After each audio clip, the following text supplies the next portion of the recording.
అందరికీ నమస్కారం. కాసేపు మధుతో ఛానల్కి స్వాగతం. ఈరోజు నేను సొరకాయ పచ్చడి ఎలాగ చేసుకుంటానో చూపిస్తాను. దీనికోసం 2 టీ స్పూన్ల ఆయిల్ తీసుకున్నాను.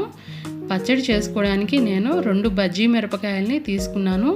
మీరు కావాలంటే సన్న మిరపకాయలైనా తీసుకోవచ్చు. మిరపకాయలు మీ కారానికి తగినట్టుగా వేసుకోండి. కానీ పచ్చడికి బజ్జీ మిరపకాయలు అయితే టేస్టీగా ఉంటుంది. పచ్చిమిర్చి వేగిపోయిన తర్వాత 1/2 కప్పు వరకు తరిగి పెట్టుకున్న సొరకాయ ముక్కలు, అలాగే ఒక చిన్న టమాటా ముక్కలుగా వేసుకోవాలి.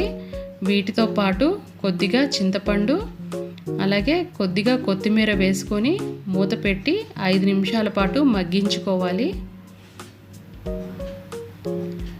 5 నిమిషాల తర్వాత దీనిలో 1 టీ స్పూన్ పసుపు వేసి కలుపుకొని మరో 10 నిమిషాల పాటు మగ్గించుకోవాలి. 10 నిమిషాల తర్వాత సొరకాయ టమాటా ముక్కలు మగ్గిపోయి ఉంటాయి. స్టవ్ ఆఫ్ చేసి వీటిని చల్లారనివ్వాలి. ఈలోగా మనము 2 టేబుల్ స్పూన్ల వేయించిన పల్లీలు, అలాగే ఒక వెల్లుల్లిపాయి, కొద్దిగా బెల్లం వేసి మెత్తగా పౌడర్ చేసుకోవాలి.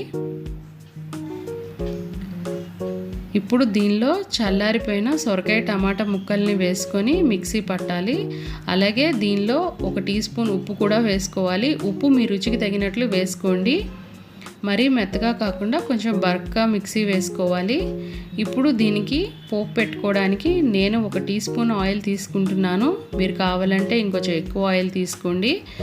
ఇప్పుడు దీనిలో 1 టీ స్పూన్ పచ్చిశనగపప్పు, 1 టీ స్పూన్ పొట్టుపప్పు, 1 టీ స్పూన్ జీలకర్ర, 1 టీ స్పూన్ ఆవాలు, 1 ఎండుమిరపకాయ, కొద్దిగా ఇంగువ వేసి వేయించుకోవాలి.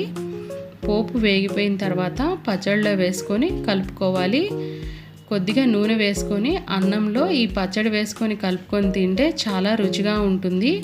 ఈ పచ్చడి అన్నంలోనే కాకుండా దోశల్లోకి, చపాతీల్లోకి కూడా చాలా బాగుంటుంది.